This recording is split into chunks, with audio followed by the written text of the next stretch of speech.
Welcome to a Wonder Junkie podcast. I'm your host, Ryan Anderson. Nobody knows what's going on. Nobody knows. Nobody has the faintest idea.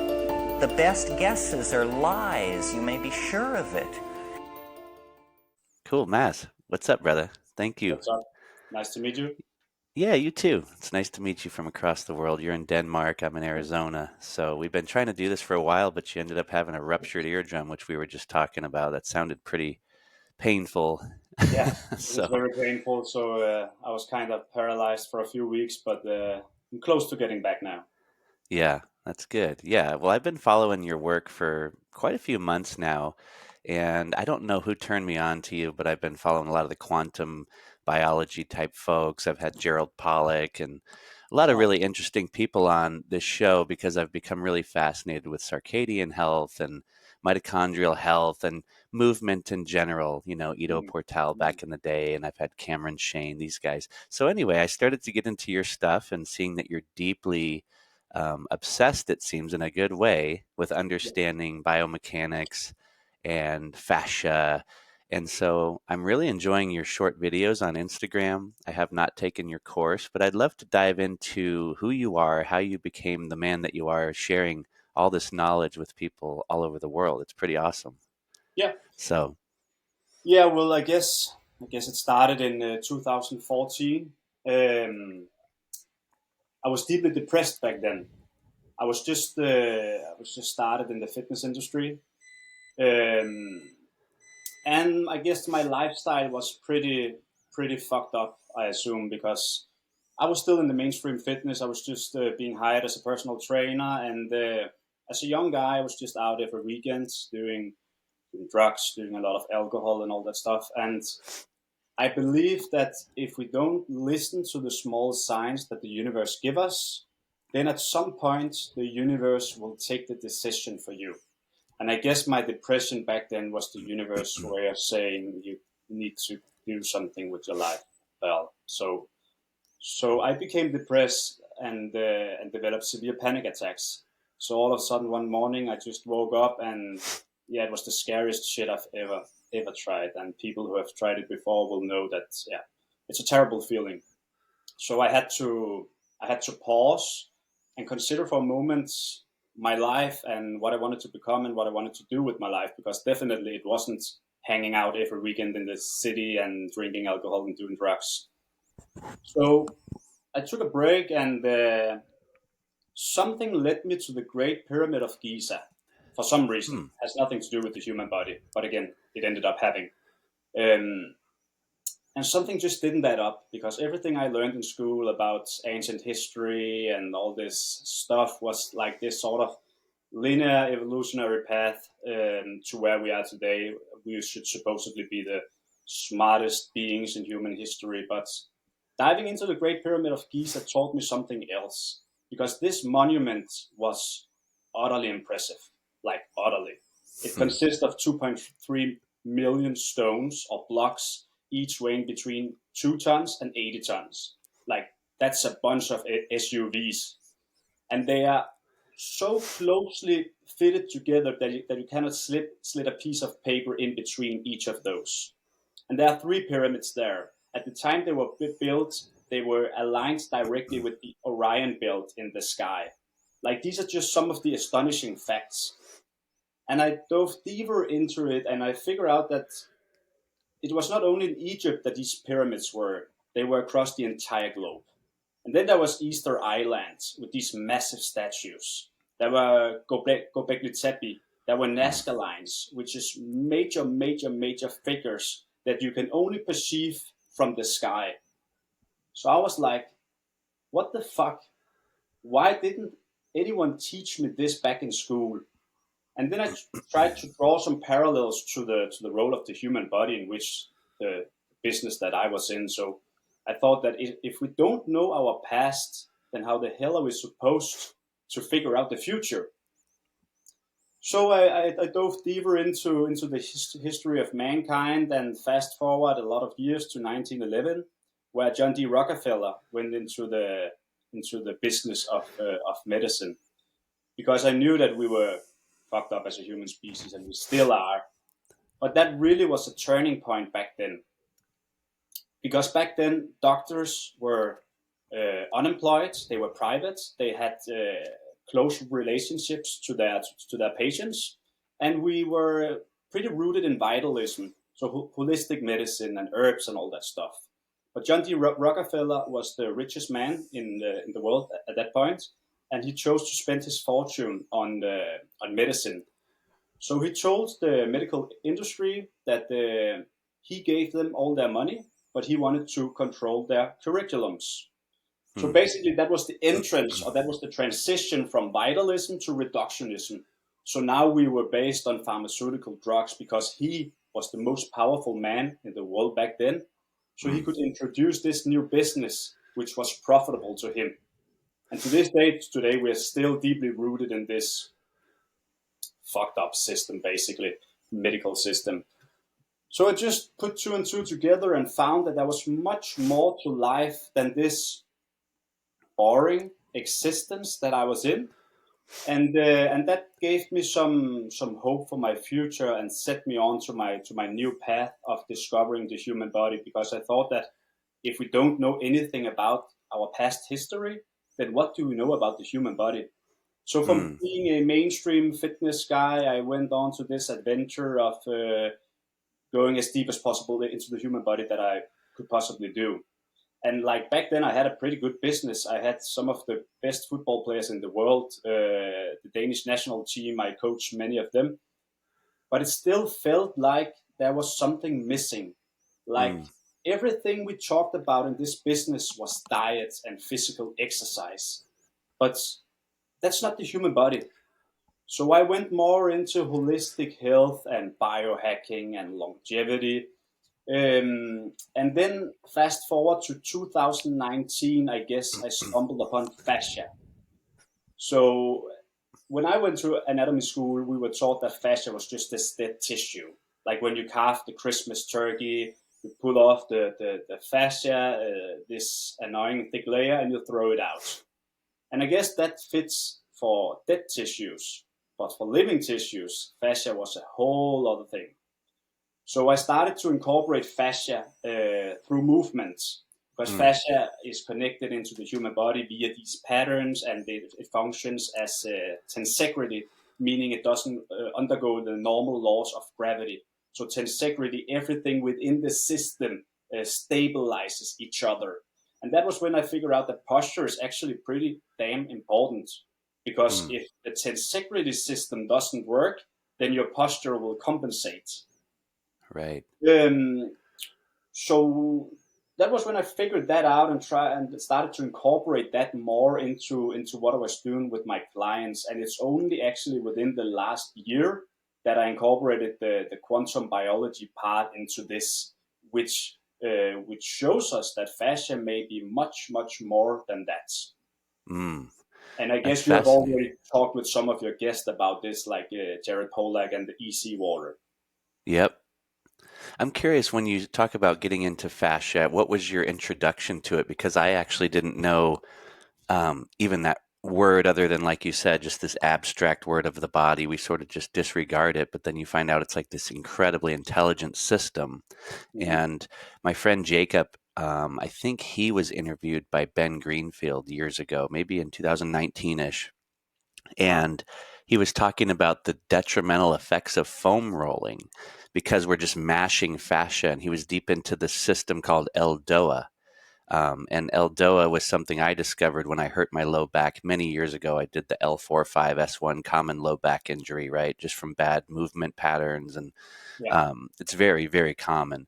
But then I Yes. luckily healed myself and found all these modalities, which led me down my healing path. But I remember learning about this fascia, and there was a video online showing the intelligent nature of it. And it blew my mind, and I stopped mashing my fascia, like he would say, or seeking to just roll on it and mash it, because that's what we do here in America, at least, is like if you have pain, you just want to, everyone's looking for deep tissue and foam rolling. And he's like, you're actually just crushing this incredibly intelligent system in a way that's, you're almost like rolling it like it's filled with water and you're moving it in this wrong way. So anyway, that's what my introduction to it was. And I started to think about it through this LDOA system, but I'm curious where your fascia rabbit hole began. I'm not so sure about what you mean with the LDOA system. It's not a term that I haven't heard before. Hmm. Um, and as far as I can understand from you, you would say that foam rolling then would be a bad thing, right? Yeah, not necessarily all bad, but just this common way that you would do it where you just roll up and down and up and Yeah. down on your, so, Well, I don't have any negative thing to say about foam rolling other than it's not sufficient enough because the pressure you receive from the foam roller is very superficial. So you can actually manipulate the fascia, but only the superficial fascia. Because what we want to do when we have myofascial restrictions, which is basically just a dehydration of the fascia, we also know this as trigger points, these persistent sore spots in our bodies that can become very restrictive, both in terms of movement but also pain wise. But mm, if we want to release those, then we want to do myofascial releases, which is basically what foam rolling is, just a less concentrated version of it. So, like a myofascial release is when you pinpoint a trigger point and you apply a lot of pressure on this point for 2+ minutes or so, because then you generate piezoelectricity within the area, which is electron generation through movement. And this over time helps with rehydrating the dehydrated tissue. So if you imagine a sponge and you compress this sponge, put it into water and release it, then it attracts water into the sponge. That's actually the same you're doing via the myofascial releases. So you're applying pressure, and over mm, time, when you release this pressure, you're attracting water back into the tissues. So right. the short answer would be that I actually vouch for these principles and I use these principles, but maybe not in the same fashion as what foam rolling would be. Cool. That's interesting. So you said you were training athletes already and then you started diving deeper. Were you an athlete yourself? No, I wanted to be, so I guess I lived my dream through them. Yeah, that's awesome though, So but you just liked helping other people with the mechanics and training them, and then you just kept getting more and more interested in more longevity and health and pain-free, right? yeah, yeah. In fact, so when you are educated, kind of educated within any system in the world, you only learn the superficial things. And I believe that if you want to go very deep, you have to learn things for yourself. You have to open books for yourself. And that was Mm-hmm. what I did, because when I trained the high athletes back then, like I said, it was only diet, it was only fitness. But no one cared about what kind of diet, what kind of micronutrients, what kind of biophotons in the food. Is it seasonal? Is it the geographical? Mm, And the same with the fitness. Are you doing it indoor on the blue light, or are you doing it outside? Are you working in isolation or in multi-dimensional patterns? So that was why I want to escape it back then and try to take it to a new level. So yeah, I guess I kind of compromised my big business back then. Not that I don't have a big business now, but I just don't have the same clients as I did back then, because right. they're still schooled in this very old school system and are finding it hard to see beyond these limits, right? Yeah. Are you training people outdoors then if you can? And then do you have different lighting when you have to train people indoor due to weather? Absolutely, absolutely. So I've adapted a lot of these quantum mechanics principles and quantum biology in general. But of course, up here in Denmark, we're very limited. So it's only for like 4 to 6 months a year that we can actually be outside without getting frostbites. So of Yeah. course, I have an indoor environment, but then we have the red lights, EMF-free zone, and all that stuff, so we can kind of replicate the outside environment without compromising our health too much. But yeah, That's definitely awesome. go outside, be grounded under natural sunlight. Like that's how we evolved to move, right? Yeah. I'll have to send you a guy's name. His name's Scott Zimmerman, but I interviewed the guy. He's an engineer and he makes lights to mimic, and he worked with Glenn Jeffrey, who's another scientist that study the effects of light on biology, and they've come up with this cool system where they switched to a direct current bulb, and they created these really cool. They're called Nira lights. That's actually what I'm sitting underneath right now. So if you are stuck inside, or you're, he's always like, I'm the worst marketer because I want people to go outside, but when you can't, he's trying to get them in space stations and everything else. But anyway, you might want to look into it for your gym. You'd probably like what he's created. Yeah, but I guess this is a full spectrum light bulb, right? Yeah. Yep. Yeah. And I also have a lot of those. I also have the red bulbs to kind of counteract the blue light from here. But yeah, I guess that's the future, right? Because after the ban of incandescent bulbs some 10 years ago or something, we are Yeah. in a complete blue light zone now. So every It's time we're crazy. indoors, it's almost 100% green and blue lights, which is very detrimental to our health. Yeah, it's crazy, right? I didn't know anything about this whole story about light, and it's like right there in front of us. And that's like the Mm. biggest story I think I was missing my whole life until not too long ago, like a year and a half ago. I was like, holy shit, I did not know. So I even skipped the gym. If I only have the choice of doing something where I'm like, I have an hour, I'll go for a walk or do something outside versus going into that gym environment now. I'm like, dude, I'd rather get that sun. So Yeah, same you're here. pretty Yeah. you're pretty deep into breath mechanics, and I'd love to know who some of your teachers were, people that inspired you to learn about that, and what are some of the basic fundamentals that we could share with people without dipping into a full class? Well, I guess my most profound teacher has been Patrick McEwen, the founder of Advantage. Both because of his personality, I love that he's so much down to earth, but also just he's a very brilliant man. He's a very intelligent man, and yeah, I just think that he's a pioneer. So he's kind of been my mentor for the last many years, and I've learned a lot from that and extracted what I could from his methods, which is basically kind of CO2 tolerance, breath holding, and this doing more with less, which we want to do because again, back to the traditional fitness industry, we're just schooled that harder, harder, harder, instead of how can we utilize better what we already have inside without trying to go too hard. Because as a species, we are energy conserving species, so we want to remain in a parasympathetic state as much as possible, right?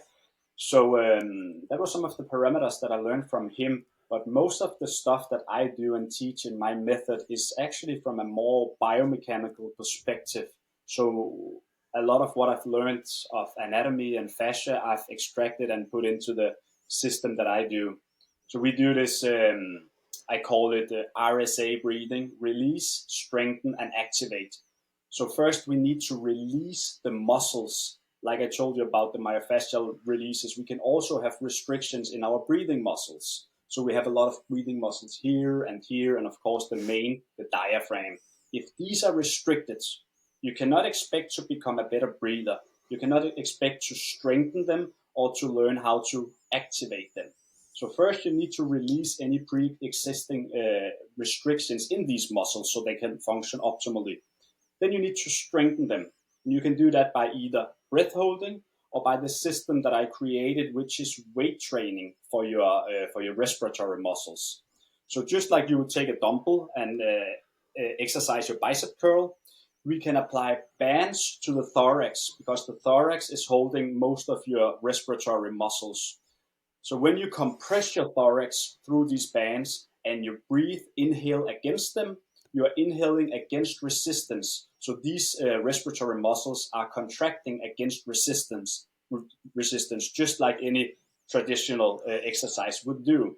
So that is the strengthening part. We need to evolve these muscles. When we have done these two methods, we can go to the activation part. Like, how do we really activate our diaphragms? How do we breathe?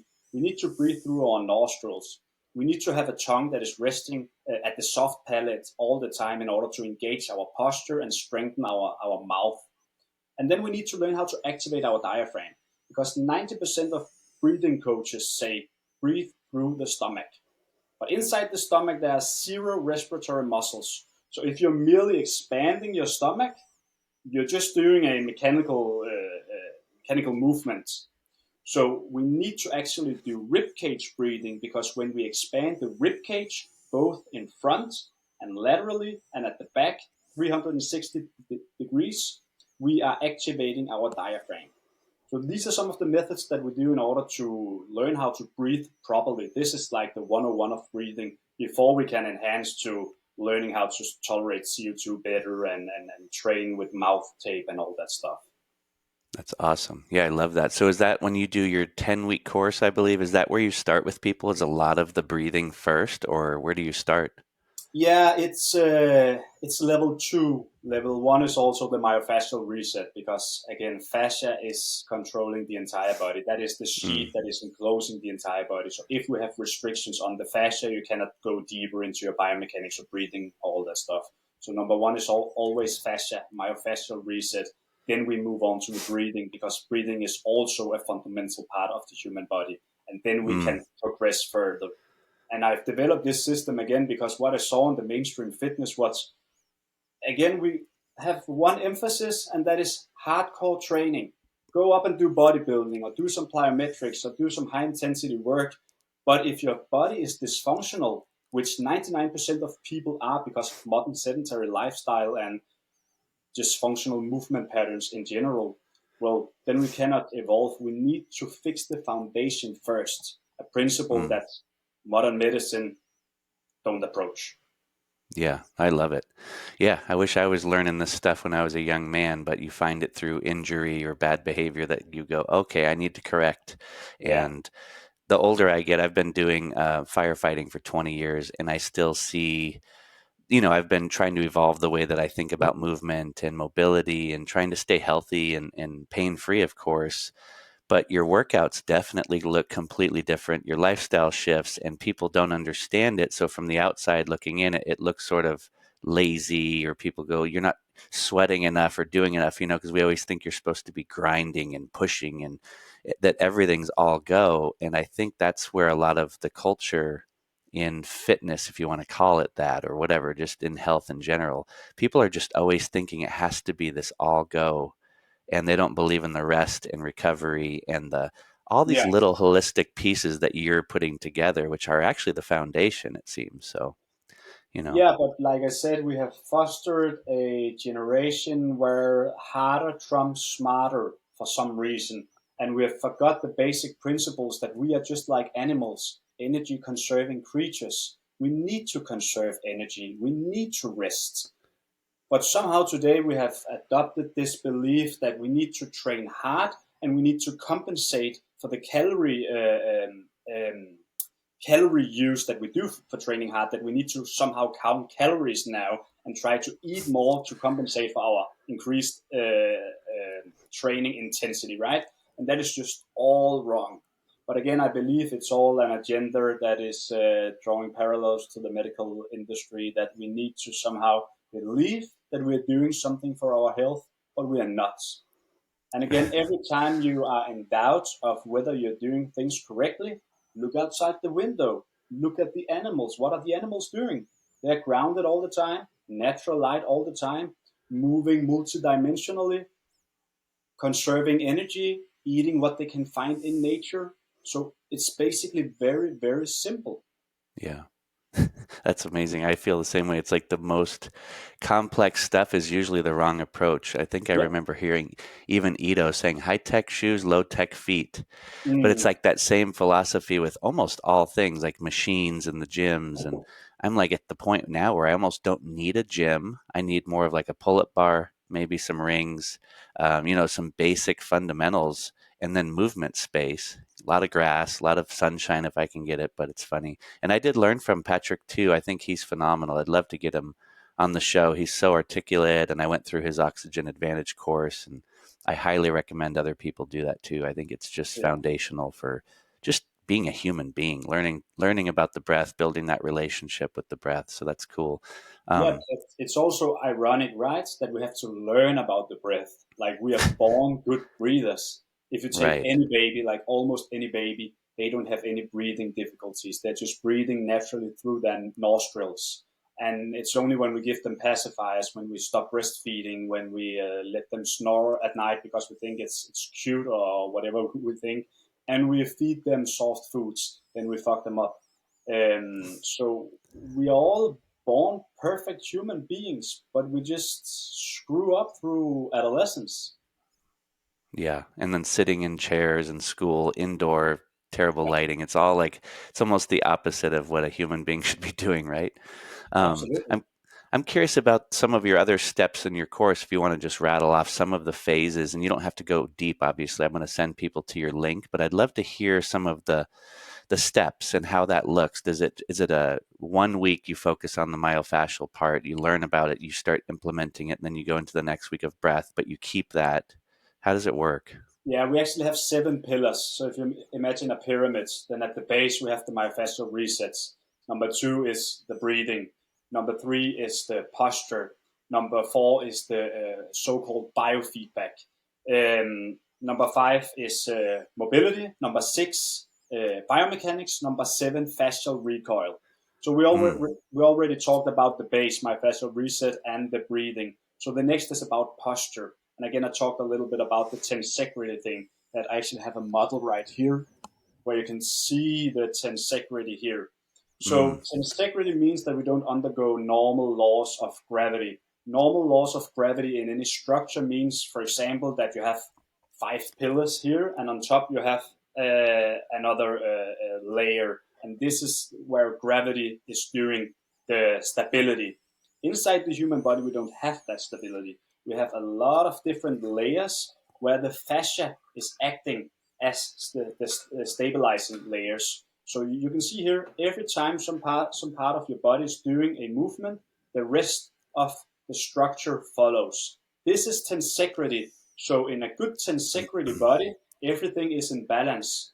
But every time we think up in a traditional gym that we can isolate this system and train one part of the system at a time, then at some point we develop these myofascial restrictions and trigger points because we don't respect the system, and mm. the posture compensates. So we get these tilts and all that stuff, which is reflected in the posture.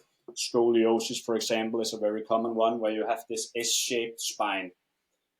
So we need to address this first. And in order to become a better mover, you need to become a good stander, or you need to learn how to stand. And that is reflected through the posture. In the next section, the biofeedback session, we are learning how to use our muscles. So when this system is out of balance, it means that the antagonistic relationship between muscles, for example, when we have this forward hunched position that a lot of people have because of modern sedentary lifestyle, it means that the front is often restricted while the back is prolonged. So we need to fix this antagonistic relationship so the entire structure is equally balanced. And I do this through this principle called biofeedback, where we are applying feedback bands around the body and do certain postural exercises to teach these muscles how to fire optimally. So that is the basics here. Then we need to learn how to move or mobilize. So we need to increase our ranges of motion, because in order to become better movers, we need to teach our joints how to move in the most optimal ranges of motion. And in contrast to traditional methods, which is encouraging passive stretching, which is very unhealthy for the human body, because you cannot just take a tissue and stretch it for a prolonged time. Like if we do this with any kind of bands, over time it will snap. So you need to incorporate movement into these stretches so that there is also muscle contraction while there is tissue stretching. So that is the principles that we do in short in the mobility terms. And Mm. only there are you able to move on to improve your biomechanics. And this is the point that people do from day one in the gym. So they just go up there in terrible shape and they try to improve their biomechanics. And they're not even trying to improve their biomechanics, they're just trying to grow bigger, which is even more terrible. So in the biomechanics part, we are emphasizing multidimensional movements, which is the replication of our evolutionary blueprint. Because if we go just 200 years back and even further, what we did was walking, running, hunting, farming, gathering. And these are all multidimensional movement patterns. This is what the human body is meant to move in, and also what the fascia is designed to operate with. So we teach these movement patterns within the biomechanics section before we can move on to the last part, which is fascial recoil, the ability to fight gravity. Because fascia is not only plastic, meaning it can change in length, it's also elastic. And the very amazing part about the fascia elasticity is that it provides free kinetic energy. So I found this by studying animals, particularly prey, because how can a tiny little gazelle often outrun a muscular cheetah? So the muscles should always trump low muscle or small animals, but they don't. So I found that in these small preys, the common thing about them is that they are very fascia dominant. So I thought that, okay, but what is the special thing about fascia that makes them so elastic, so good jumpers, and so speedy? And this is because this principle called fascial recoil. So if fascia stretches and contracts within the duration of a second, it provides you free elastic energy. Okay, so this means that it can propel you forward an unlimited amount of time without causing you to use any caloric energy. And if you turn that around and you only emphasize muscular elasticity, then you can only do it for so long before you need to take a break, because muscle elasticity is requiring metabolic energy. Fascial elasticity isn't. So fascia is really the smart choice here. So if we can transition from being muscle dominant to being fascia dominant, then we are all of a sudden the smart species, like the gazelle. So that is what we're teaching at the last level, because we need to have all these foundations of the human body first. What are some of the fascial elasticity type of exercise, if you could describe it? This can be simple bouncing. Most of the fascial elasticity is most dominant within the Achilles tendon. And Okay. also most human movement starts within the feet. So everything where you can stretch and recoil the Achilles tendon within the duration of a second gives you this free energy. And a good Hmm. example is walking. So how can a human being walk for 5 miles without getting tired, right? When we can only do push-ups for 20 or 30 times before we get tired. This is actually because of the fascial recoil. Because what is propelling us forward in a walking motion is primarily the fascial recoil from the Achilles tendon. So because this is free kinetic energy that doesn't cause any metabolic energy outputs, then we can keep running for almost unlimited amount of time without getting tired. Interesting. And do you teach people how to run in a certain way? Because I know there's so many different philosophies on shoes and running, and you've probably seen the documentaries about, the certain people the running people in Mexico and stuff. What's Mm, your philosophy on running? Because I have a lot of guys too in my profession that they want to get in shape and immediately they get on the treadmill and they start running, right? And yeah. they buy a pair of shoes, they probably don't put much thought into it. Next thing you know, they can't walk because they went from, a certain lifestyle to like just hammering their Achilles tendon and their arches and running probably in a dysfunctional pattern, not knowing it. So I'm just curious what your philosophy is on running. Well, yeah, first of all, drop the shoes, because, yeah, shoes is a terrible thing. Like, I always use the analogy of a building engineer. Like, a building engineer would never build a house on a weak foundation. So why do we think that a human body functions on a weak foundation? The feet will always be the strong foundation. If you put on a sole, sometimes the sole is even curving. Like, then you're 100% weakening the foundation. And if you're even running with this weakened foundation, then the rest of the structure will follow apart. So first of all, drop your shoes. They have no support. Of course, the only reason why shoes was invented was to avoid hazards outside. So of course, if you are in an environment where it's really necessary, use shoes. Use some barefoot shoes, some simplistic shoes. Yeah, But that is basically the first part. But apart from that, we teach it in the posture part, because when we learn how to stand and learn how to move within these lines, then everything follows in terms of the gaits or the running mechanics. Because we have a certain blueprint of how the human skeleton is supposed to look like, to be Yeah. aligned in terms of this tensegrity that I showed you before. So first we teach it within the standing posture, and then we teach it within walking and ultimately Mm. running.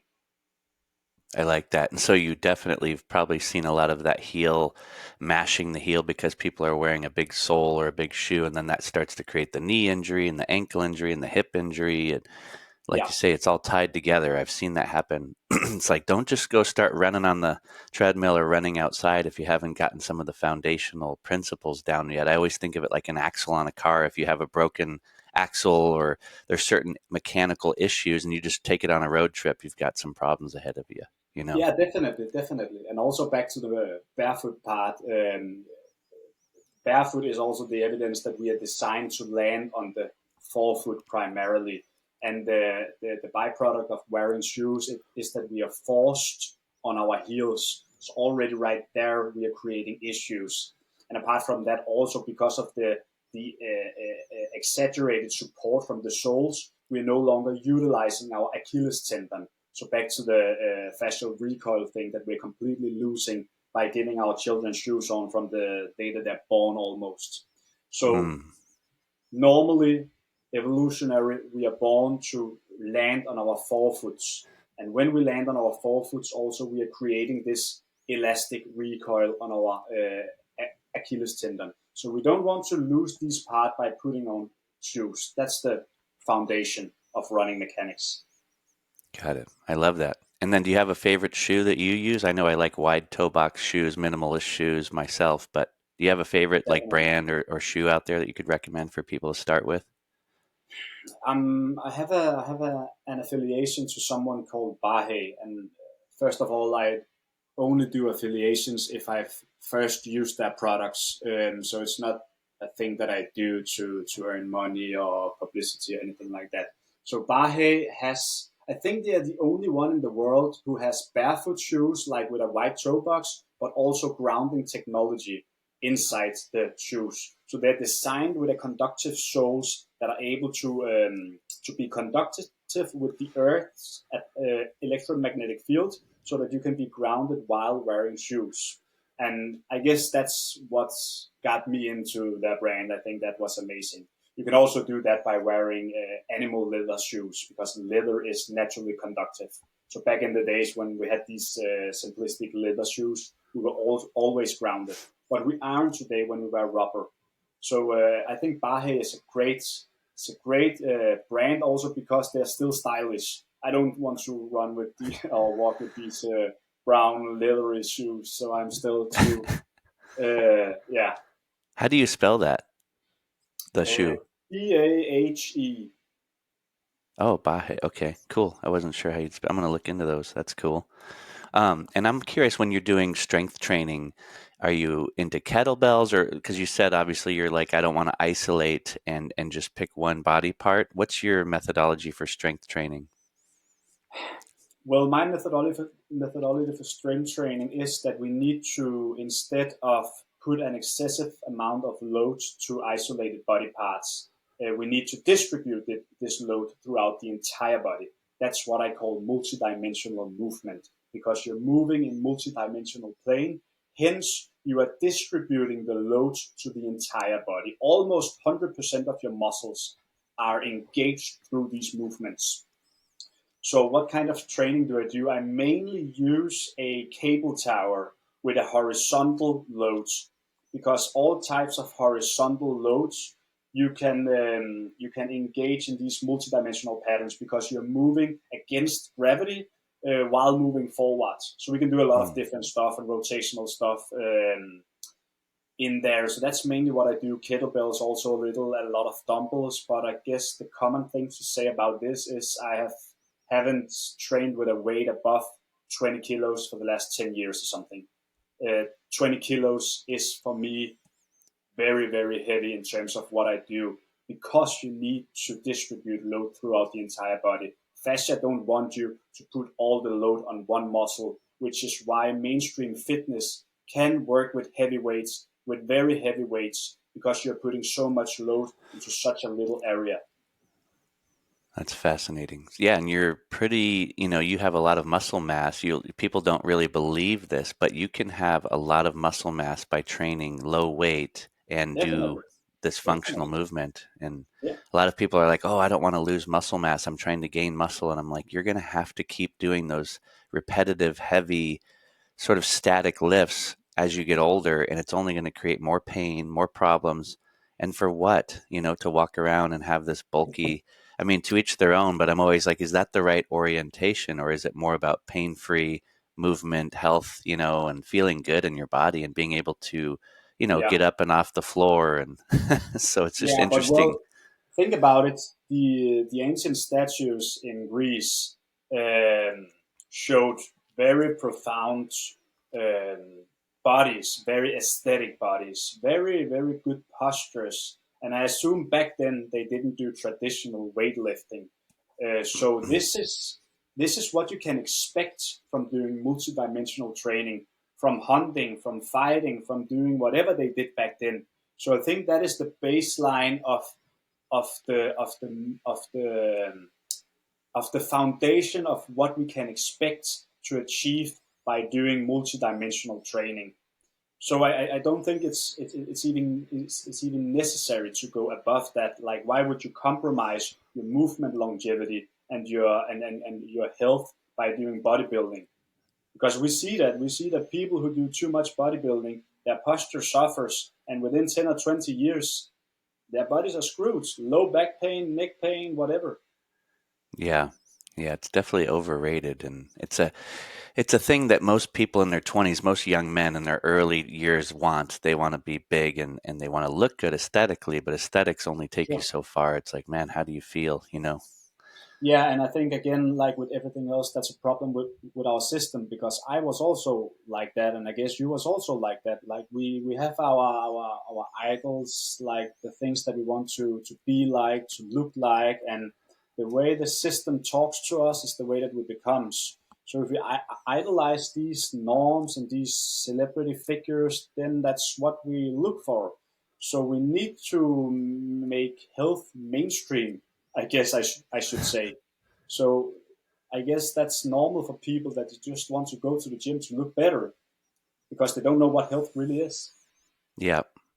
Curious your philosophy on cold, heat, and then we can get into like, do you have your clients fast? And what's your philosophy on fasting and diet? Okay, so cold, heat, fasting, and diet. Yeah. Where are we starting? Let's start with the cold. Kind of two different things. Cold and Yeah, heat. Let's go there. yeah. So I love the cold and heat, and but I think that we should approach it differently according to where we live on the planet. Um, Again, I think we should live in accordance to our mitochondrial blueprints. And there is a thing about our mitochondria, because we get all our mitochondria from our mothers. So if you want to know what your mitochondrial blueprint looks like, look at your mother and see where does she come from. This is your mitochondrial blueprint. For me, my mother is also Danish, so I must assume that my genes are from up here. And here in Denmark, we have a lot of colds. We have a lot of colds. So we need to simulate the environment that we're already in. So for me, I would use a lot of cold exposure, especially here in the winter, because cold exposure induces biophoton emission in the mitochondria. I don't know if you've heard about this before, but it induces a UV light emission within the mitochondria. So in sun scarce environment like this, especially in the winter, it's very important to to embrace the cold, both to be outside, bare naked almost, but also to do cold exposure, even if it's a cold shower or whatever, to get this light emission within the body that is just as strong as the sun. With that being said, the interesting thing about the sauna is that it kind of does this a similar thing, but because sauna is heat and heat produces infrared light, so now you can both get the UV light from the cold and the infrared light from the heat. And what do we miss from the sun? Infrared light and UV light. Particularly when we're inside here, we get like almost only blue lights. So by using these things, especially in the winter, we can get the light, or we can create the light internally that we don't get from the sun. So I have a sauna in my backyard. I also have a cold tub. So I used to do it in combination. So I do this contrast therapy mainly because I'm a pussy. So I really hate going into the cold alone. So I do this 2 or 3 times a week, where I alternate between the heat and the cold, also to get my cardiovascular system going and increase testosterone, growth hormone, and whatever. But at the basics, the very basic, I do this for the internal light creation. So again, it depends, where in the world are you? Where in the world is your mitochondrial blueprint from? Do you need it more when you are from the equatorial zone than Scandinavia? No, we need it more up here, because when we don't get light from the sun, we need to create it internally.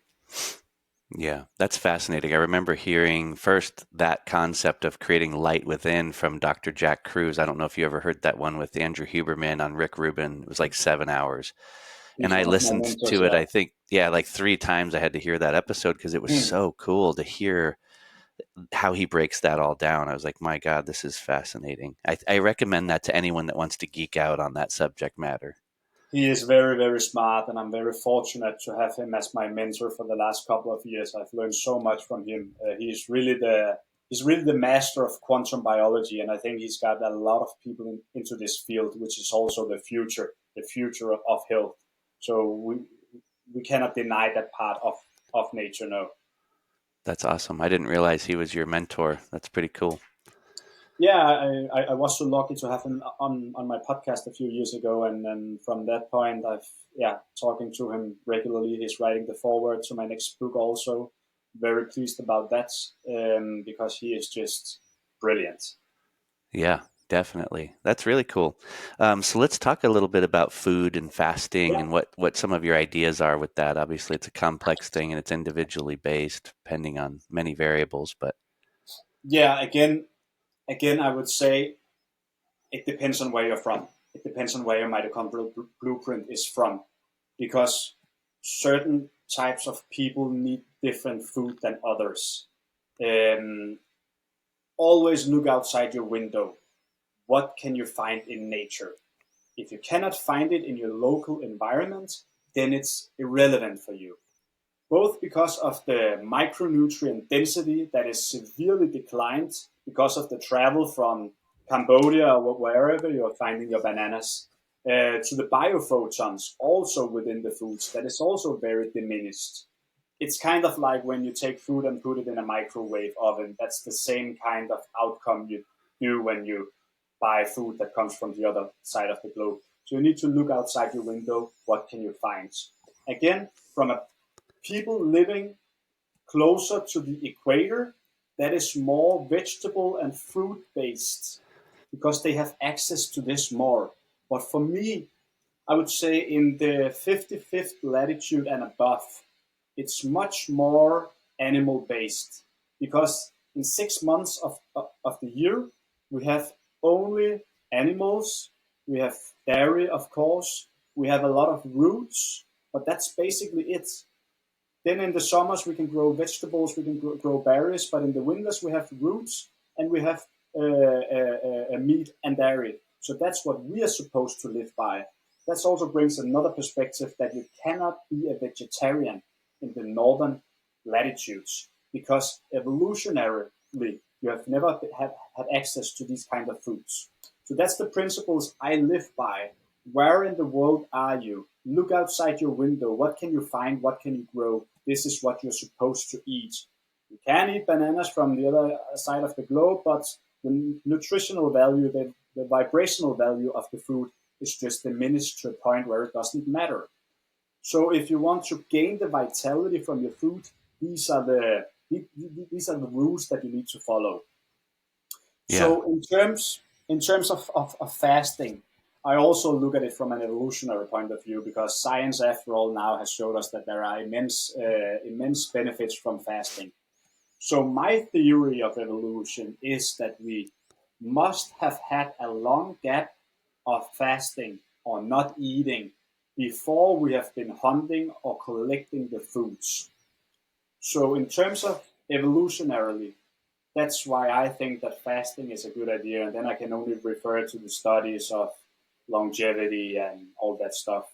But again, most of what I do is connect to nature and see if I can find the literature in nature. And of course, I also read the science, but nature first.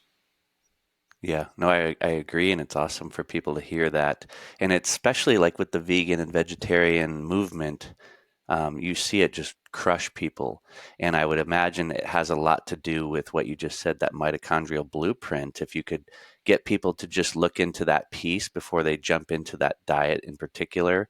And I've just seen it just take people's health away, and it takes them years, and then they finally come out of it and go, wow, that was a terrible run, you know? But I'm Yeah, sure you've seen that as well. again, I see it as propaganda. I see the vegan diet as a money scam or a health scam. I'm not sure what it is. Some suggest that it's business, like medicine, like everything else. That getting people on a vegan diet will somehow make them profit. Um, Another theory would be that eating a vegan diet simply is unhealthier because you don't get enough micronutrients from the food, and there's profit in unhealthy people, right? Yeah. So, and you can just open your Netflix account and see how many health series or documentaries in there are encouraging a vegan diet. Like it's insane. So Yeah. if it was not a propaganda machine, then it would be like 50-50 of the documentaries out there that would praise the carnivore and the vegan diet. But it's not like Right. that. Everything is vegan, vegan, vegan. And you can see it with the farmers here in Denmark. We will be the first country in the world to put a tax on farmers from, I don't know if it's next year or in 2030, to reduce the CO2 emission or whatever the fuck they're calling it. But it's ridiculous. Yeah. So you can see there is this movement towards the vegan diet, which is not in accordance with the human blueprint. So there's Yeah. something weird going on there. Yeah, it's wild. Yeah, and the whole thing with farming, taxing the farmers and trying to inject them with new mRNA technology. You've heard that too. Yeah, There's just so much weird stuff with our food. It's a war on food, a war on light in some way, and they're trying to truly create a whole infinite business of keeping people sick, and it creates sick care, this whole model. So keeps again, you dependent. back to John D. Rockefeller. It's all the byproduct of that story. If we can keep people sick, focus on reductionism instead of vitalism, feed them medicine all the time, keep them in the loop, then the elite will profit. And that's not a conspiracy. Look into history and you'll find the answers. That is just how Yeah. it is. But luckily, quantum mechanics, quantum physics is emerging now, and that's waking people up to a new reality that is not based on Newton, that is not based on Darwin, but that is based on spirituality. So Yeah. I actually see a bright future because of that. Yeah, I saw that you had Dr. Bruce Lipton on, and a lot of people that think similarly to him, which is huge too, that paradigm shift of the mind and not feeling like you're a slave to your genes. And that's Yeah, huge for people to catch on to. That's a paradigm shift. we need that. We need that. We need to know that we're not victims, but that we are actually in charge of our own bodies. And he says that brilliantly. That it's not genetics that are controlling you, but it's the epigenetics. So it's your environment. And I was born in a family that just approaches this victim-like behavior, like you are just what you are and you can't do anything about it. And the system loves that because that gets us away from this idea that we have unlimited powers. And that was what really got me into this like 10 years ago when I had my depression. I need to find out what these unlimited powers are. What can we really do about the human body? And it's just Yeah. one big rabbit hole that I can't get out of. Yeah, it's a good rabbit hole. And It it's is. nice that you spend your life trying to share it and help others too. That gives you meaning. And there's a spiritual life force behind that when you start to realize, okay, I'm starting to feel better. I'm getting my health right. But then, yeah, you want to fill your cup so it's overflowing, and you're just finding new ways to how do you get everyone else's head above water to some Yeah. degree. And so I really appreciate people that devote their lives to sharing. It's not all about just self-help, and you've seen that too in these movements of the biohacking communities. Is just workshop, workshop, Mm. retreat, retreat, Mm. but it's so self-indulgent, and it becomes like this obsession, and it almost is narcissistic to some degree. And same thing Sure. with the mental health movement, where everyone's going to these, I've been to Joe Dispenza, I've been to the jungle, I've Mm. done 63 ayahuasca trips, and at the end of the day they're just checking their passport off, but they're not integrating it into life. And like, how do we now get everybody else feeling better instead of going to the next retreat? I've noticed that as an interesting habit. Oh, But for sure, for sure. That's also why I escaped the biohacking community, because that's what I saw. I saw this yeah, kind of cult community. I know that it's not like that everywhere, but it was just about metrics and data and climbing the ladder and getting friends and all that stuff, and not about finding the truth and helping people. And I know that I sell an online course and all that stuff, but again, I need to serve for my family too. But at the end of the day, I do this for curiosity. I do this to expand my own knowledge and to share my own knowledge with people. And like I yeah. say to people who complain about me charging money for an online course, I have my Instagram page where I post free information daily. So I don't think you can complain about that. Yeah. Well, it takes a ton of work too to put your book together and your course. So and it's nice. You've synthesized all of the information that you find, and you package it really nicely, and you make it available at such an easy to digest system. So I think it's worth every penny, especially when it comes to your health. People waste more money on, subscriptions online or whatever, and Oh, yeah. Netflix and all that Yeah. stuff, and alcohol and food. So it's always like, hey, if I'm paying for good healthy food or an experience, I'm always feeling good about that. You know? Yeah, sure. Why would you invest in the stock market but not in your body? Like, that's what it is. It's an Yeah, even better investment because you're adding to your life, you're adding to your longevity and well-being. So that's how I absolutely. suppose you should see it. Yeah. I wanted to ask you what your philosophy is on the water piece, because as I've started to learn more about water and how much your mitochondria and that whole piece, it's like we have so much water within us, and it's almost about getting that right. It's not as much about the source of water from like Oh, Harry yeah. Bennett's work and others, but I see guys now, there's this movement of, it's almost like overeating, right? We have such an abundance of water and food and Yeah. access. And Yeah. it's like for all of human history, we didn't have just water sitting around. We weren't slamming water all day. So my philosophy is, hydrate, but don't be carrying around this huge jug all day, slamming water and flushing your cells. Mm. And it's not necessarily about the quantity of water, in my opinion. It's about getting the right balance of your electrolytes down and stuff. So what do you think about this overhydration and people flushing their system? Yeah, you got it right there. So I actually stopped listening to Huberman the day he posted an episode about water where he was putting up an equation for when you should drink water and how much water. Like, Yeah, I hate that bullshit. Like, he's too much within the centralized business now, and what I saw there was just him confusing even more people trying to follow protocols instead of using their heads.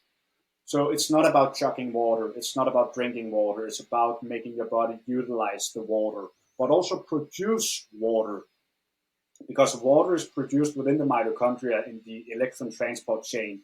Um, and the interesting part here that you may know from Polak is that when water is produced within the electron transport chain, the combination of the mitochondria emitting infrared lights charge separates this water, meaning that it becomes negatively charged. So we have this fourth phase water predominantly inside our bodies.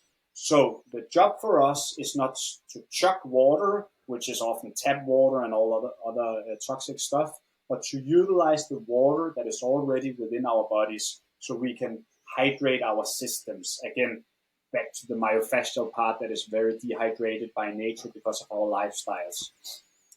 Um, so that's how I see it, that we need to find ways to utilize this water better, being enough in sunlight so we can charge this water better, be grounded enough So we receive electrons again to charge this water better. So that's the charging part of the water that we are missing out on, but there's also the utilization of water.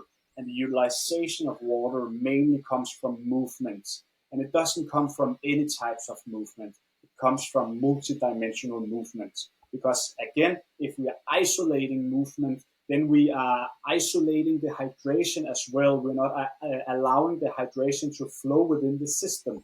So by multidimensional movement, we are creating this environment for the proper hydration of our system. And again, fascia requires hydration. The extracellular hydration around the fascia is responsible for its function, because fascia is this slimy tissue that glides across the muscles. So you can see what happens if we don't allow hydration to get into the fascia. It becomes sticky, right? And what happens when fascia becomes sticky within the human body? Movement impairs. So all of a sudden, we can't raise our shoulders anymore. We can't move into a hip extension. We can't do ABC. So that's why fascial hydration, or hydration in general, is important. Utilize what you already have in your body, and then you can think about the quality of water, like hydrogenated water, getting electrolytes, minerals through your water, which is the nourishment. But if you're like a centralized scientist like Huberman, just say drink X amount of water here, and here, then you're missing the bigger picture. Yeah, it almost causes more damage when you're just chugging water because you're actually flushing and you're Yep, getting rid of all your electrolytes. So you're yeah, I just see it dehydrating. Yeah, causing more harm. Yeah. exactly. There's guys that are actually dehydrated and having more issues now in even the training academy. You're hearing about all these guys that are going down and they need IVs, but I'm like, yeah, they're drinking so much water, but they're not figuring Mm, out the mm. actual hydration piece. But people think it's dogma, or they don't know how to think about it. So it's really hard to get that message across because no one's ever told them, what do you mean drink less water? It's not about Yeah, drinking. So but that's also the important part of decentralized medicine. Some guys like Polak coming into the picture and saying water is not just water. And in fact, no one ever really studied water. Like, why the hell didn't you do that? It's the most abundant thing within our planet and our bodies. Like 99% of our molecules are water molecules. So why didn't everyone dig into this? So I believe that his book, I think it was 2013, is the most important work of this century, because he's showing another level to the hydration part, which much of us quantum biologists, or whatever we like to call us, has followed up on. yeah, he's brilliant and so articulate and just super kind about it too. He's not pushy. He's just No, trying to share the truth, which I love about him. Um, exactly. Yeah. what is your methodology or philosophy about non-native EMF and what to do to minimize the exposure this day and age for the magnetism piece and just getting that part right? Yeah, it is an issue because the frequency of the electromagnetic waves are much different from what we get from the sun or the earth, the Schumann resonance. And we know it is a big problem for our cellular health, for our mitochondria, despite centralized science not wanting to acknowledge it for some reason. Why it's a very polarized discussion, often people saying, oh, it's just non-ionizing, it doesn't matter, while we know that when we zoom in on the mitochondria, it is a pretty big deal. But we must also face that we live in a world that is only expanding its exposure to NNEMFs. And your neighbor has a Wi Fi router, you have a cell tower within your city, 5G everywhere, probably 6G soon. So it's impossible to fully mitigate it. But again, proximity comes into the picture, because there is this inverse square law that says that the farther away you are from the source, the lower an emission you're exposed to. So the best thing you can do is to create a safe zone within your home. And this means no Wi-Fi or limited Wi-Fi, wired options, if it's headphones or like this thing you're sitting with here, or whatever it is. So create your own safe zone at home so that you know that every time you get home, you are as close to zero as possible. And you can buy these EMF meters so you can easily measure it yourself. So I guess that is the best way to mitigate it. But then there's also the grounding part, that if you're never grounded, you are constantly charged with EMFs. So you want to get your charge to zero, and you do that by being grounded. So grounded is an option for where you can counteract the intensity of non-native EMFs that you have all around you. And you can do that outside, but you can also do that inside. Fortunately for us in the Northern Hemisphere, which who has a barrier for being grounded outside for most of the year. Awesome. What do you think about? I think I saw you interviewed Wim Hof. Do you subscribe to some of his methodologies and ways of thinking? No, I don't. No, okay. Like Jack Cruz once told me, the only reason I don't get to get after him is because he gets people to the cold. And that's kind of the way I see Wim as well. Like his message is good, go out in nature, go to the cold, all that stuff.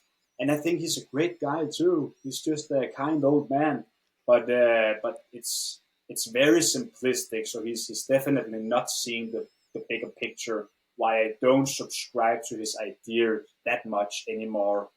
In terms of his breathing methodology, I'm not entirely sure where I stand on that yet, because after speaking to Patrick McEwen a lot, I know that it's a nuanced discussion, because what you're basically doing during his hyperventilation breathing is that you're depriving your brain of oxygen. And we know that when you deprive your brain from oxygen, that is brain damage. Of course, also or only in a short period of brain damage. But there is a risk that if we do this too much, it may not cause harm. So Hmm. that's where I am in terms of his breathing method. I still do it because I feel good.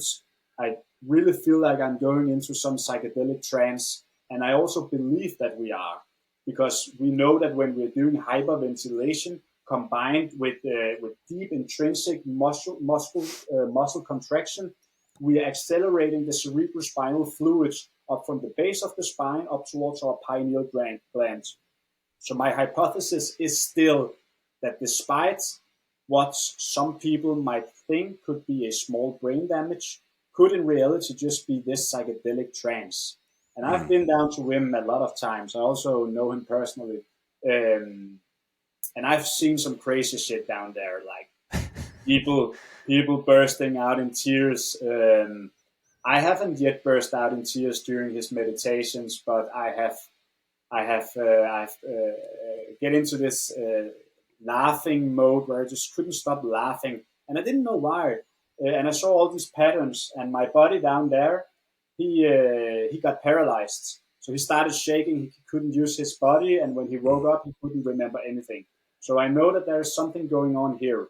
It might be psychedelic. It might be something else. But I feel Hmm. good when I do his breathing, and I think that that is an important component to what we are measuring. Right. Yeah, that's sort of where I'm at with it. I practiced it quite a bit in the beginning years ago when I first discovered him, and then I realized from reading a lot of books about pranayama and Mm, just Patrick's work and Buteyko method and all that, I was like, oh, there's a whole deeper, more interesting piece of breathing less as a more effective way. So I've created more of that system in my everyday life, but then I use superventilation techniques once in a while, almost for nervous system reset and for, you could look at it as a psycho spiritual reset, because you can access the subconscious mind and you can actually access the emotional body, and it can be a really powerful uh, release, for the mm, body. So anyway, and mm. I think even that goes back. I just wouldn't think you should do it on a regular basis, but you know, it's a very No, beautiful tool. I think people are overusing it, overdoing it, just like everything else. yeah, it's again, I'm still not sure about what's going on here. Science is saying one thing, ancient Sanskrit is saying another thing, and I have a leg in each department here. So I'm still not sure, but I have to follow my intuition and base it on what I feel also. Yep. But again, I still think that his method is very, very simple, and there's nothing wrong with that. It just means that I don't go to Wim to learn. I go to Wim to feel, kind of to get an experience, because he has Hmm. a crazy aura around him. He's a special kind of guy. Yeah. Oh, definitely. I remember the first time I saw him, I was like, this guy's raw energy. Oh yeah, yeah, You yeah. can't fake it, but No, you can, you can. So you have met him personally? Well, yeah, I actually did meet him in, I think it was Santa Monica once. I went to a Yeah. workshop and then I went through his 10-week course early on. And, but I do like messing around with different people's techniques, and I never truly subscribe to any one thing. I'm Mm, always like, let's learn from everyone and follow nobody. And, yeah, a yeah. lot of I times guess. in the beginning for people, a lot of times with the breath is that people are not going to create a relationship with it or practice it until they feel the power of it. So I feel like it's very useful for getting people to know that there's even something there. Mm, That super ventilation. They're like, oh, wow, you can change your blood chemistry and your state with the breathing.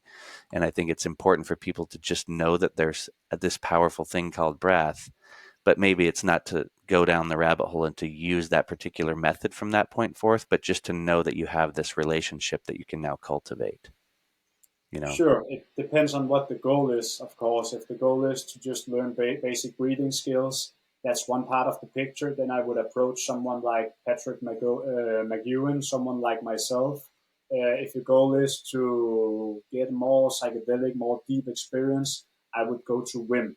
But it depends on the context, right? It depends Yep. on the adventure that we're on. You say you're a curious person who wants to explore a lot of different things. I am too. I still think that we need to follow some basic guidelines, because I think there are universal laws of nature that we must follow. I think it can become dangerous if you don't subscribe to anything. But of course, that's a difficult thing, because in our world today, there are billions of methods and people claiming they have the truth. So it is difficult, right? Yeah, definitely. You have to have a lot of discernment now more than ever, I feel like. And one of the best ways to do it is to pull back and to unplug as often as possible and spend more time in nature. I feel like it helps you to connect to something a little bit older. And I think it amplifies your true intuition and helps you to be more discerning, in my opinion. But um, the more you're just hamster wheeling and consuming information, I feel like it's just like overeating. And I can be a victim of that myself. I find Yeah. myself getting really into learning, and then I realize, oh, I'm full. It's time to digest Yeah. this week or however long I'm feeling. If you just pay attention, you go, I'm not going to listen to a podcast or consume any more content. I'm going to let Mm, this all sort of process. And it's sure. almost like you can organize the files. So anyway, sometimes silence and stillness Yeah. are more powerful than movement. And, we just need to find the balance, each of us. Well, I guess that's the power of meditation, right? I think, or I know that we're not supposed to push anything or try to find the answers. I'm a very control guy. I always want to control my environment and find all the answers and work hard and hard and hard, because I somehow believe that this will get me the results that I need. But it's only like you say, when I unplug, when I just say fuck it, and oftentimes it's the universe that makes that decision for me, because I'm so poor at doing that myself. Hmm. That's when I get my desired outcome. That's when I'm pushed in the direction that I need to be. So I think the universal law of nature is also that you cannot control anything, that you can listen to the messages that the universe is telling you. Carl Jung described that as synchronicities. If we listen to them, if we follow them, then we're on the right path, but ultimately we cannot control anything. The path is already set for us. Yeah, I like that. Yeah, just starting to pay attention to what already is too, just taking account for how awesome, it is that you're even alive, awake, aware, and healthy before we start going and seeking more, more, more. It's such an interesting phenomena, but it's so simple to just take Yeah, account for what's going right first. less is more. Absolutely. What's your typical morning ritual like? How does your day start? Oh, it starts by waking up as early as possible, so I can have my hours alone. Like that's my sacred spots before my wife and my kiddos wake up. So I start very slow usually. I try to stay away from the online world for at least 15 minutes because it is a sacred spot and you want to wake up as natural as possible. Also maybe process your dreams, try to see what your subconscious mind taught you during sleep. And then I kind of I know that this is the most creative part of your day. So when I've done these slow rituals, maybe some breathing, some kind of stuff, then I go directly into work, and that is some often the creative stuff because you don't have anything in your digestive system, you don't have any stimulants, your brain waves are in a state where you're very focused and very creative. So that could be the book writings, they could be making posts, that could be all sort of creative work where I can sit in my red light before dawn and yeah, kind of take things in my own tempo. So it sounds pretty boring, I guess, but that is my morning routine. I try to take it as slow as possible, and I try to wake up with nature. Here in Denmark, we have a lot of fluctuations in when the sun rises. At the summer, the sun has already risen at 5 a.m., but in the Mm. winter, it's as late as 9. So Oh, I want to stay in the darkness, of course, now because when I wake up, it is completely dark. Maybe some red light so I can see anything. In the summer, I want to approach the light as quickly as possible. And it's funny because I was taught in this centralized health field that, again, mainly by Huberman some years ago, that you want to be exposed to light, bright light, as early as possible, which is also a half truth. Because, yes, the bright light wakes you up, induces or produces hormones that is responsible for the wakefulness. But again, look outside your window. Where in the world are you? Has the sun risen yet? So if you want to follow your circadian rhythm, your circadian biology, you have to rise with the sun. So if it's still dark, you need to be in an environment that is still dark to not manipulate your natural circadian rhythm. So that's what yeah. I follow. So in the summer months, it's a bit different. I want to get exposed to light as often as possible, and then I'm not that creative. Then I'm more progressive, more proactive, maybe doing some exercise or some outdoor activities. So Hmm. again, align with your geography, align with your circadian rhythm. That is my morning routine in simple terms. I appreciate that. That's really cool. That's good to hear because I really think that I resonate with that, and I think people can start to think about it in that way, which helps them to find instead of it just being like, here's what you're supposed to do and it's on a checklist. It's like, no, Mm. get back to the nature. It's really getting back to nature. It's all simple stuff that seems complex on the surface, but Yeah, and I think no matter what you do, stay in a parasympathetic mode because again, the morning is very sacred. Uh, at no point in time, I guess, primarily did you wake up and had to escape a predator or something like that. So we need to wake up in a parasympathetic state with a low heart rate, embrace this restful state that you have been in for the entire night, and take it as easy as possible. Um, Once I embraced going directly out to the cold. Again, that was at a point where I was reading a lot of Huberman stuff like bright light, cold exposure, exercise, you know. But I've yeah. just found that that's not aligned with our brain waves, with our subconscious mind, with where we are. We need to simulate the environment that we've just been in. You Hmm. don't need to wake up immediately. You need to take it slow. Again, back to this energy conserving principles that we need to take it easy, stay in a restful state. Because we also know from the animal kingdoms that the animals who breathe less, who has a lower heart rates, are living longer. So we need to simulate that process because ultimately we are also animals. Yep, I completely agree. Who are some of your favorite teachers, books, resources that you could rattle off that you could think of are very important for people to dive into? Water, of course, Polak. Hmm. People need to read that book. I'm also into a lot of the esoteric stuff. Walter Russell, for example, if you're into that. Electromagnetism, semiconductors in all living things, like, of course, Robert O. Becker, Albert St. Georgi are the masters within. I'm not sure if St. Georgi has published any books, but Becker, of course, the body electric is a no-brainer. Within the fascia fields, Tom Myers was the guy who first taught me about fascia, and he has made some brilliant books on the topic. What was What his name? Tom Myers, Tom Myers. or Cool. Thomas Myers, yeah. So the only thing he fails to address in his fascia work is the quantum biology part, like the bioelectricity and the water part, the electron part. But in terms of movement and general biomechanics, then brilliant, brilliant, and everybody needs to start that if they start here if they want to learn about fascia. Cool.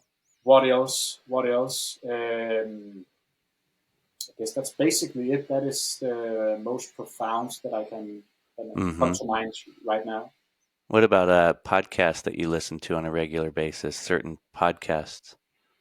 I don't listen to much anymore because I've really, during the last couple of years, moved away from the centralized science fields.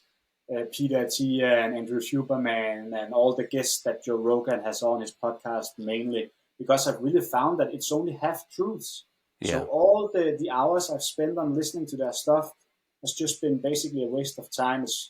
It's like going to school and you learn a lot of stuff, but later in life you cannot really use them. So that's how I've come to feel. So right now I listen to all the podcasts that Jack Kruse has been participating in mainly, because I keep learning from him. And That's awesome.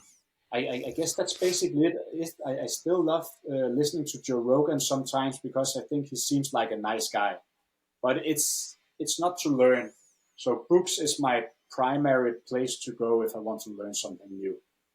Cool. Yeah, I've been drifting away ever since I encountered Dr. Jack Kruse. I was like, you know what? This makes a lot of sense. That centralized versus decentralized, how much stuff is being sort of indoctrinated into the culture for profit or for whatever the incentive is. So it's fascinating. You're like, wow, I'm a byproduct of this. We all are. It And is. so now It you is. have to, yeah, like you said, half truths, and it can be a lot harder to unprogram when you're just taking in more and more of this content, and it makes it more confusing, if you will. Yeah, and I've also wondered about why some people grow so fast with their social media and podcasts, like Huberman and Peter T. Some of these guys. Like there is some underlying agenda to this. Absolutely. Like, okay, we have these guys; they are ready to teach health, but we know that they won't teach the full picture. They won't teach people how to really evolve. So we give them a big platform, like instead of people like Jack Kruse and the few other centralized or decentralized guys out there, they never really get a big platform. Like they're Right. somehow suppressed. So I They get think that, shadow banned. yeah, I think that there's something behind that. Like, Oh, why do yeah. some people grow so big so fast? I completely agree. I even saw that this year because I was really enjoying Sean Ryan.